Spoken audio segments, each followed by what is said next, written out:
According to the Armed Conflict Location and Event Data Project, which is a non-governmental organization specializing in disaggregated conflict data collection and analysis and crisis mapping.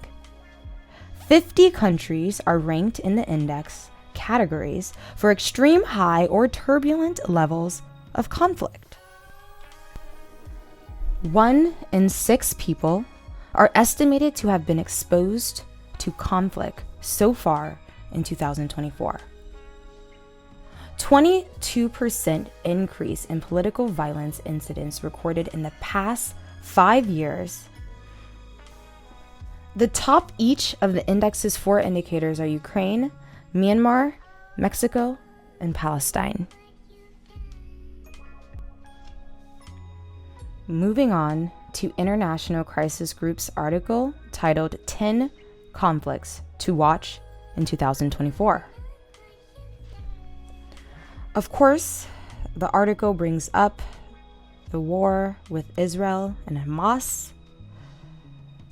They also bring up Sudan, Ukraine, Myanmar, Ethiopia, the Sahel, Haiti, Armenia, and of course, the US and China.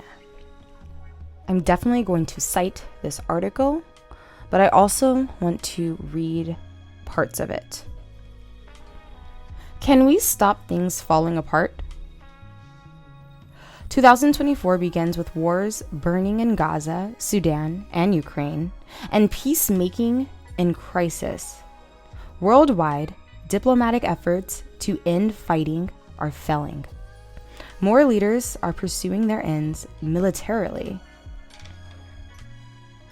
More believe they can get away with it. War has been on the rise since about 2012, after a decline in the 1990s and early 2000s. First came conflicts in Libya, Syria, and Yemen, triggered by the 2011 Arab uprisings. Libya's instability spilled south, helping set off a protracted crisis in the Sahel region. A fresh wave of major combat followed.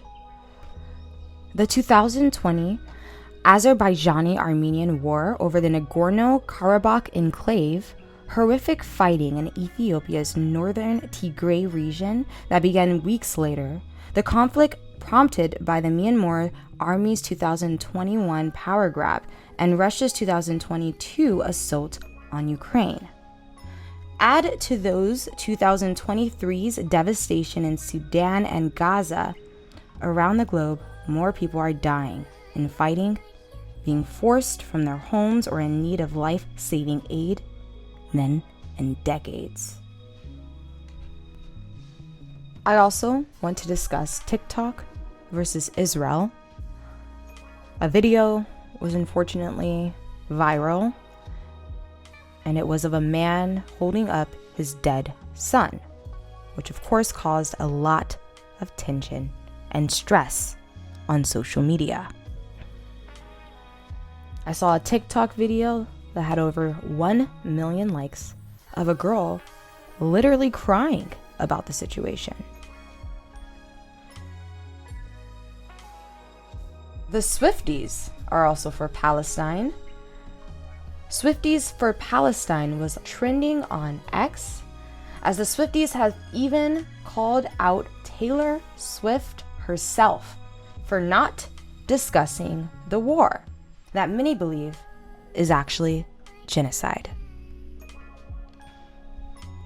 Now, let's dive in to what's going on in Congo. We need to talk about the silent genocide happening in Congo. The exploitation of Congolese people has claimed millions of lives, and the media is not talking about it at all. In fact, around every hour, 48 women are sexually assaulted. 6 million Congolese people have lost their lives over the past decade, and millions more have been displaced. Also, the Western world can continue to benefit off of Congo's natural resources like cobalt. The land of Congo has the largest amount of cobalt, which is a critical mineral used in technology. Western nations like the US, the UK, and France have given military and financial aid to groups in Rwanda and Uganda to invade cobalt-rich areas. And because of these invasions, Congolese people are either killed or enslaved and forced to mine cobalt, which includes pregnant women and children. Genocides and crimes against humanity that take place in Africa are never covered in the media as much as other events.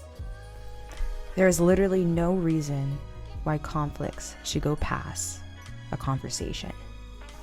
But here we are. For no other reason than greed and an unnecessary desire for power and control.